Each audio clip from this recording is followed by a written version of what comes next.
At Lowe's, every pro is an MVP to us. It doesn't matter how big or small your business is. If you're a plumber, roofer, electrician, or remodeler, your business earns back when you spend, gets exclusive offers, and paint rewards. It all adds up to help drive your business. Join Lowe's MVP's Pro Rewards and Partnership Program today. Minimum purchase required. Earnings and paint rewards awarded as Lowe's e-gift cards. Exclusions, restrictions, and more terms apply. Valid through 12/31/22. See Lowes.com/L/pro loyalty terms. Subject to change. U.S. only.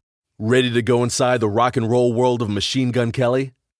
The all-new Hulu documentary, Machine Gun Kelly's Life in Pink, gives you intimate and unfiltered access to Machine Gun Kelly's meteoric rise to stardom as he overcomes self-doubt and haters to bring his authentic vision of music to his fans.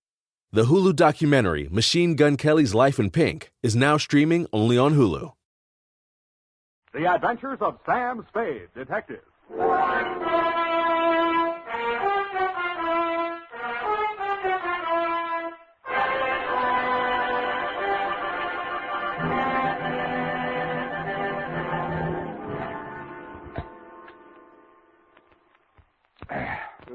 Thelma Darling. Last name, Sam? Roger. Thelma Roger. Darling. I only asked, Sam. Let's get on with it. Yes, Sam, I'm sorry. From Samuel Spade, license number 1375596. Subject?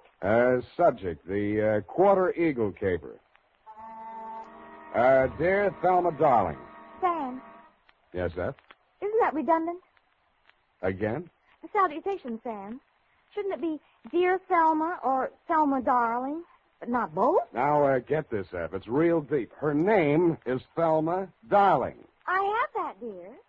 Thelma Roger. Darling, it's a name. Her father was a darling before her. Oh, really, Sam? Can't you take a joke? On the egg type, you should paste a label, grade AA, fresh. Dear Thelma Darling. I'm stubborn. Not all of this will be news to you. The part that is will be bad news. The start of it was not a quarter eagle, but a bald eagle. He swooped in through the door of my office, landed in front of my desk, perched on the edge of a chair, and said... My name is Eagle, Mr. Spade. Junius J. Eagle. My card. Eagle Vending Machine Company. Huh? They call me the Gumball King. I'm proud of it. Care to join me in a ball, sir? Not while I'm on duty. Ah, that's very good. Our new avocado flavor. Yes, I've kept the Bay Area chewing for 20 years. And I will not be swerved from my purpose. Bully. I intend to fight them tooth and nail. Hammer and tongs. To the last ditch. Bravo. But I'll need help. That's why I've come to you. My competitors, Mr. Spade, are leaving no stone unturned in their contemptible campaign to drive me out of business. Now they've resorted to outright sabotage. In short, they have hired hoodlums to destroy my gumball machines. They've already smashed 11, and they won't be content until they've demolished my entire equipment. Sounds like a police case to me, Mr. Eagle. No, I've been to the police. No, they don't understand my problem. Gave me a lot of double talk about juvenile delinquents. Ha, my foot. Cutthroat competition. You're sure of that? Well, what would you think? If theft were their motive, they most certainly would steal the pennies from the machines, but what do they take? My gumballs. And why do they do that? I'll buy it. Oh, well, by all means. Oh, here, try this. It's our bestseller in Chinatown. We call it Subgum. Better not. I have to drive later. No, you don't. Now, I had the foresight to buy up a 3-year supply of chewing gum at non-inflation prices. So I see. Well, you can see with what thoroughness they encompass my ruination. They are not only smashing my machines, they're making off with my gum. And you want me to try and stop them? No, I do not. No. I want you to catch them in the act and find out who is paying them. Well, okay, Mr. Eagle. I'll see what I can do. Good. Now, in this envelope is a list of my machines and their exact locations, together with a check for your retainer. Thank you, Mr. Eagle. I'll keep in touch with you. Mr. Eagle, I meant to ask you, how many of these gum machines do you operate here in town? 300. And guard them well. 300? 300 nuts. 300 nuts, Sam? No, 300 gums. Gumball machines. Sam, isn't it wonderful you took this job? I mean, because of my penny card. I'm sorry if I wasn't listening. My penny card, Sam. My new one, that is. I've already completed my Lincoln series, and now I'm collecting Indian heads. Scalps? No, Sam, pennies. You see, this is the card. And these little slots, you see right there, that's where you put the pennies. And they're classified according to the date and the mint where they're manufactured. Now, you see, Sam, see where the little S is on these? Now, that's for the San Francisco mint. And the D, that's for Denver. Figures. And the ones with nothing, that's for Washington, D.C. Yeah, well, it's a very nice hobby. Pardon me. 300 gumball machines. You see, that's what I had in mind, Sam. All those pennies. Indian head pennies are scarce, Sam. You have to go through a lot of pennies to find even one. Honestly, sometimes when I go past one of those penny machines, that's all I can... Oh. F, this is all right between you and me, but don't ever mention your hobby to Mr. Eagle. No, I won't. Riddle me this, sweetheart. How does one detective guard 300 gumball machines scattered all over the city? Well, if they're going to smash all of them, you could just pick out one in the middle and somewhere and wait. No good. If it's an organized plan of sabotage, there might be some pattern. You seem to have given this some thought, though, Effie. How would you pick them? In the busy places where they'd have more pennies. But they're not after the pennies. They take the gum. Well, then maybe the quiet sections where they don't sell much gum. Well, they've knocked over 11 so far, here, there, and everywhere. Busy spots, dead spots. No pattern at all. You know, Effie, maybe I've bitten off more than I can chew.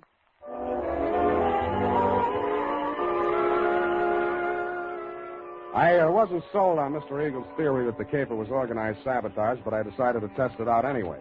I learned the operation did follow a pattern, unless it was coincidence that the 11 machines knocked over the previous night were the same 11 machines that had been refilled that afternoon. I checked with the Eagle Company's maintenance man and learned that only 5 had been refilled today. I picked the one that looked like the easiest to knock over. It was the one in the doorway of a darkened loft building near the Siemens Hiring Hall on Drum Street. At 9 in the p.m., I strolled down there. The block was deserted. I took a plant in the adjacent doorway and talked to myself until just before midnight, when I shut up. My heart skipped a beat as she passed under the light. Red hair. My secretary? Then I noticed how she was dressed. Not on the salary I paid. She paused before the gum machine, opened a large handbag, stripped off her long black gloves, dropped them in her purse, and took out a small Boy Scout-type hatchet.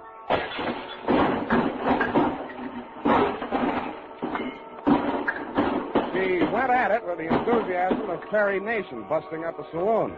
I edged around the doorway as she bent over the mess of pennies and gumballs at her feet. When she reached out her hand, I took one more step, and that was all. She was up on her feet facing me, and I saw that hatchet sailing through the air straight at me. Hey!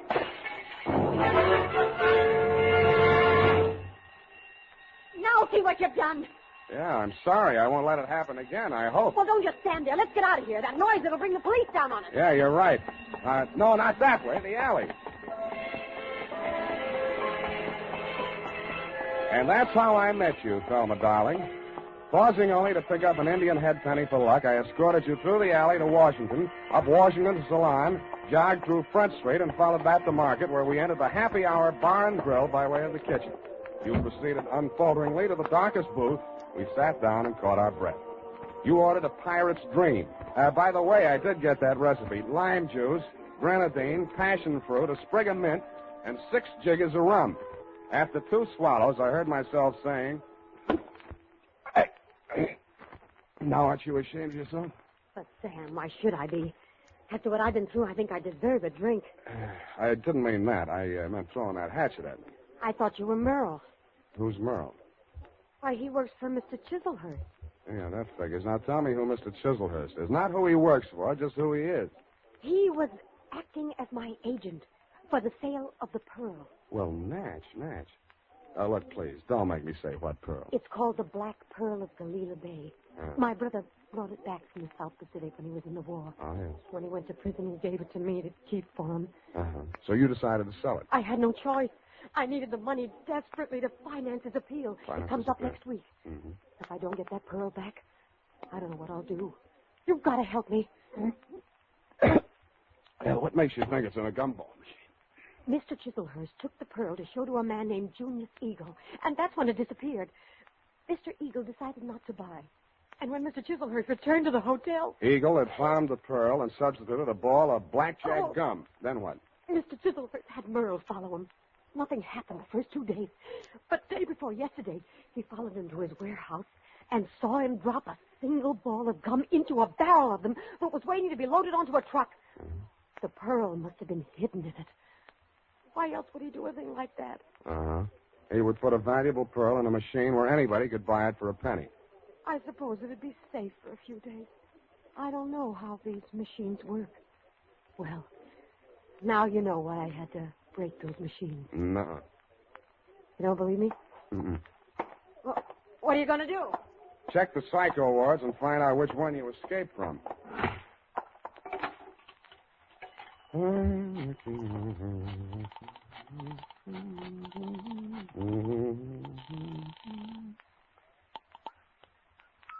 Hello? Mr. Eagle? Speaking. Spade. Oh, yeah, I just got in. I've been out making my monthly collection. Mm-hmm. Hey, I want to talk to you. You're falling down on my job. Another of my machines. Yeah, I know. Drum Street. I nailed the hoodlum. Ah. Who's he working for? Let me ask you one. Did a man named Chiselhurst ever try to sell you a black pearl? Hello, you still on the line? You stopped chewing. Yes. I think you better come over to my house. Right away. Hello. Hello. Nuts.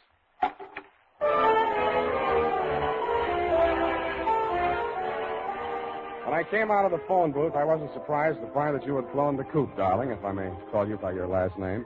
But I was surprised at what I found at my client's house.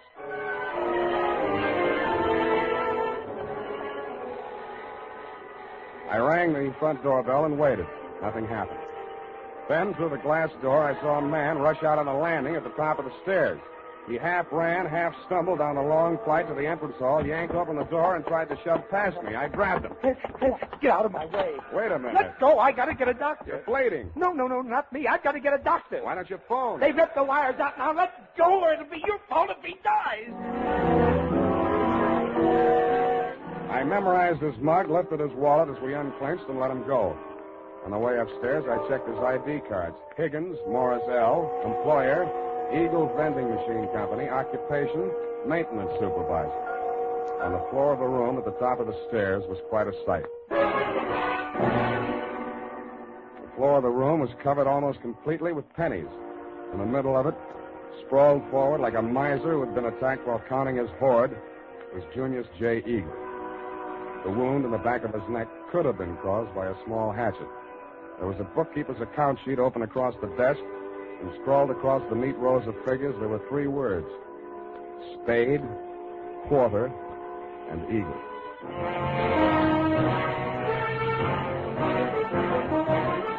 The United States Armed Forces Radio Service is presenting the weekly adventure of Dashiell Hammett's famous private detective, Sam Spade.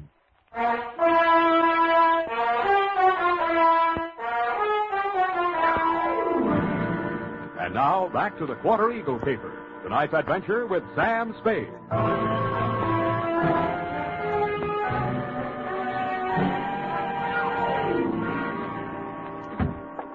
That you, Higgins? Yeah. Save yourself the trip upstairs. There's nothing you can do for him. Oh, dead, huh? Yeah. Well, I guess he won't need that doctor I called. We can use one anyway. Did you tell the doc Eagle had been stabbed? Yeah, sure I did. Yeah, well, that means the law will come with him or ahead of him. But I don't get it.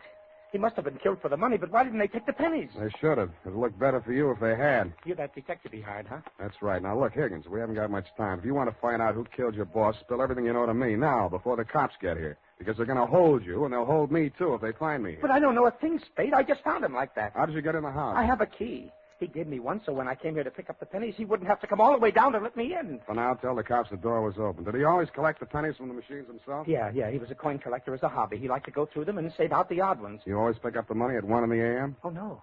No, he called me tonight a little past midnight, and he asked me to come right over. Hey, look, you got to believe that. I do. He said the same thing to me. What do you know about a man named Chiselhurst? Hey, wait a minute.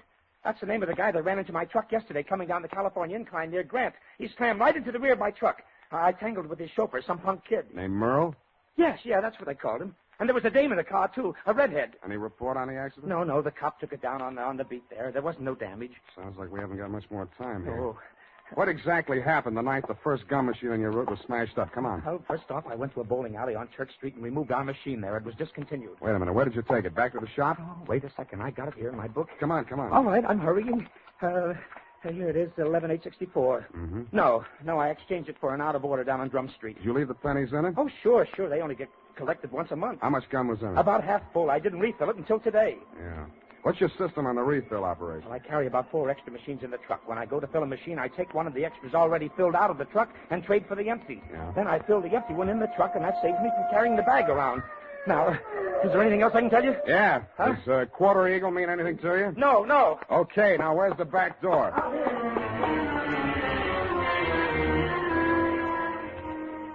That quarter eagle. What was it? Was it a wrestling hole like the half Nelson? I thought of asking Effie, but I was afraid she'd know. I was sure that if I could find Chislehurst, I could get all the answers at once. That collision between his car and the rear end of Higgins' truck was a good lead in more ways than one. It meant that at least part of your story, darling, was true. But you neglected to tell me that you, Chislehurst, and Merle had been tailing Higgins' appointed rounds of the gumball machine.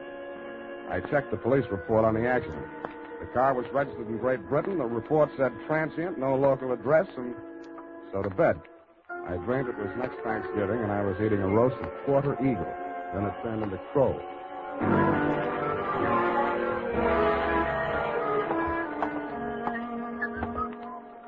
Good morning, sir. Do you wish to place a classified ad? Good morning to you, madam. Indeed, I do. Kindly write it on this blank. Kindly read it off this blank. Well, quarter eagle. Interested parties apply Sam Spade. Sutter 37596. That's right. That's 9 words, sir. I'll have to charge you for 3 lines anyway. Is there anything you'd like to add? Yes, but it's not fit to print.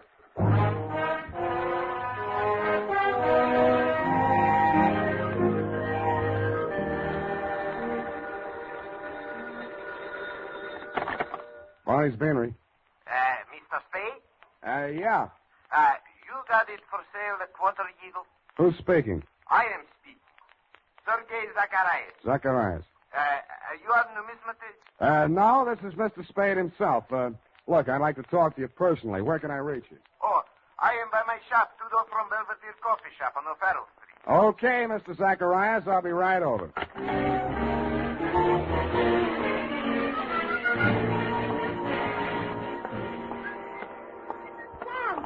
Sam, wait a moment.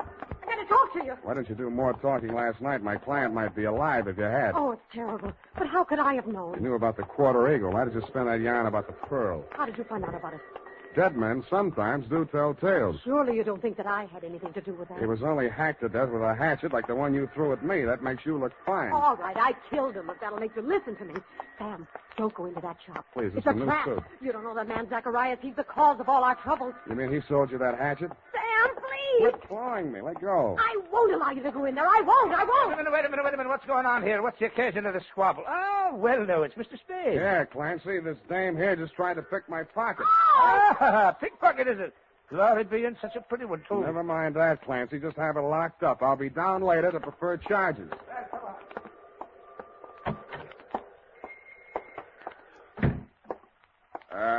Hello? Anybody home? Okay, Shelmus. Just keep on walking. Straight through the back room. One move and I rip you wide open. Yeah. Better not, Merle. Your boss might not like that. Smart guy. Knows everybody's name. Oh, my dear sir. A most propitious meeting. You've brought the quarter eagle? Where's Zacharias? He's resting at the moment in yonder closet. Oh, no, not dead. Merely under restraint. Bound and gagged. A necessary precaution. Well, shall we talk turkey, or rather, eagles? Tell your punk to take that knife out of my ribs. Who's a punk? Now, Merle. There's been quite enough violence. Check. I think I'll take that knife. Oh. Leave it there. Now sit down. Merle. Oh, headstrong boy. Now, as to the quarter eagle. I'm willing to pay a reasonable reward for its recovery. But first I must tell you that Miss Darling, for whom I'm acting as agent for the sale of the coin, is indeed the legal owner, despite anything Mr. Zacharias may have told you to the contrary. What would you say to $500? I would say no dice. 1,000? I would say I'm still listening. Sir, you seem to exaggerate the value of that tiny gold piece. It was worth one human life to somebody. That sounds like more than $1,000 to me. You may find the market valuation of that particular mintage of the quarter eagle in my coin catalog, $10,000. But, sir, that valuation is based upon the mistaken belief that there were only 2 in existence. It was while rummaging in her grandmother's attic that Miss Darling came upon a third. When she brought it to me, I could scarcely credit it. It was a matter of official record that 2 specimens had been stamped out when the die broke. And then it came to me. There must have been a third. Namely, the coin which was in that rude stamping press when the die broke. Closer examination of the quarter eagle, now in your possession, revealed certain markings. Yeah. Some defective feathers in the war bonnet on the obverse. And a cleavage in the numeral 4 of the date, 1841. Yeah, all right. So how much is it worth? Well, as I say, the price last paid was $10,000. I think we may safely assume it will bring several times that amount in today's market. But only, mind you, if but 2 specimens, not 3, are in existence. So you decided it would be more profitable to clam up about it and see what the owners of the other 2 coins would pay to keep this one off the market. Precisely, sir. How did it get in that gum machine? Therein lies the tale. Keep it short, will you? I'm getting hungry. Well, sir, I brought the quarter eagle to Mr. Zachariah. Yeah. Who was acting as agent for the owner of the other 2 coins. An Australian sheep herder, I believe. Retired now. Yes, I'm glad. Well, not to put too fine a point on it, Mr. Zacharias' offer was so poor that I took umbrage. Oh, you didn't? I gave him a caning and left the premises. Really? But I'd gone no farther than half a league up Turk Street when I became aware that 2 ruffians were skulking at my heels. No. Sent, I had no doubt, by Mr. Zacharias to rob me of the quarter eagle. Egad, sir. Precisely. Knowing full well that they would not dare to strike in a populous, well-lighted resort, yes. I entered a bowling alley at the corner of Hyde Street. No pun intended. Thank you for that, sir. But there upon the wall, I spied a penny vending machine, and the word eagle caught my eye. Association of ideas, no doubt. No doubt. But that, sir, is how I came to put the quarter eagle into Mr. Eagle's gum machine. Yes, I think I can take it from there. When you went back, the machine had been taken out by the Eagle Company's maintenance man, right? Not quite. I caught him in the very act of removing the machine and followed him out of the building. Yeah, but then you lost track of the machine. I found out why. Never mind that now. What I want to know is who followed Mr. Eagle home the night he was killed. I'd rather not say. Then all bids are off. One moment, Mr. Spade. Yeah?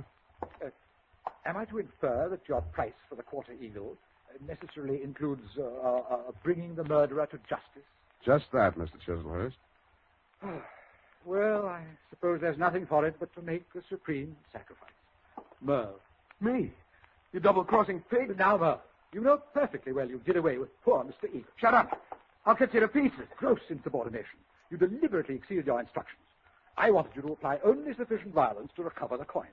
Instead, you seized the opportunity to satisfy your nauseating bloodlust. Really, Merle? Cut you to pieces. I'll cut you to pieces.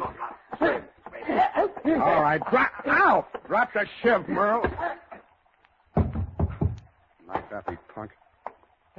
Egad, that was a near thing, sir. The base ingratitude of that boy.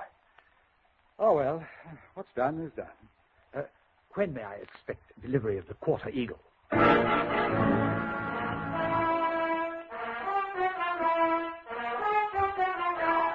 I didn't answer him. To cover my embarrassment, I gagged him, manacled him to Merle, and delivered the package marked 1 murderer, 1 accessory to the dumbfounded millions of the law. And that, Thelma, darling, I regret to inform you, is still the crop. After I'd sprung you from the pokey, I got hold of Higgins, and we went through every coin out of every Eagle gumball machine in the city of San Francisco. It couldn't happen, but it did. Your quarter Eagle is, shall we say, no place. Period. End of report. Sam, I'm disappointed in you. Well, so am I, sweetheart. But I'll forgive you if you found even 1 Indian head penny from my penny card. Yeah, just 1 from that machine on Drum Street. Oh, Sam. There you are, sweetheart. Oh, thank you. And it's an old one. And no older than I feel. Go type that up. Sam,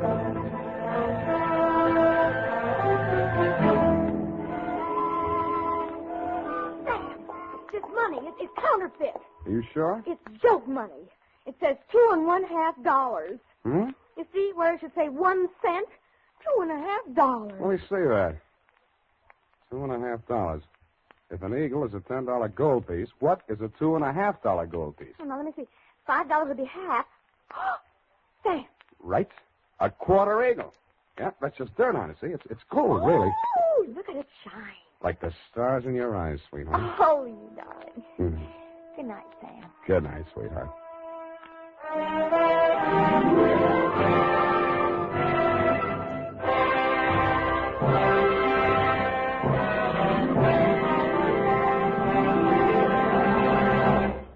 Adventures of Sam Spade, Dashiell Hammett's famous private detective, are produced and directed by William Spier. Sam Spade is played by Howard Duff. Lurene Tuttle is Effie.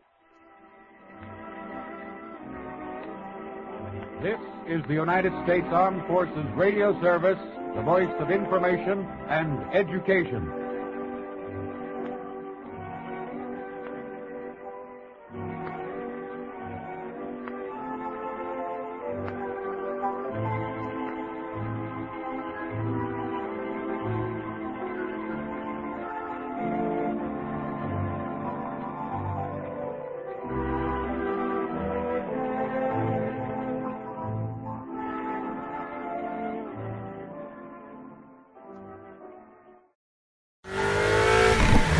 You're climbing up a sky-high mountain pass. Suddenly, you blast through a dense layer of clouds, and you see it, Pikes Peak. Named after General Zebulon Pike, who never actually made it to the top. Of course, he didn't own a sedan from Kia's turbo-infused, sport-tuned GT lineup.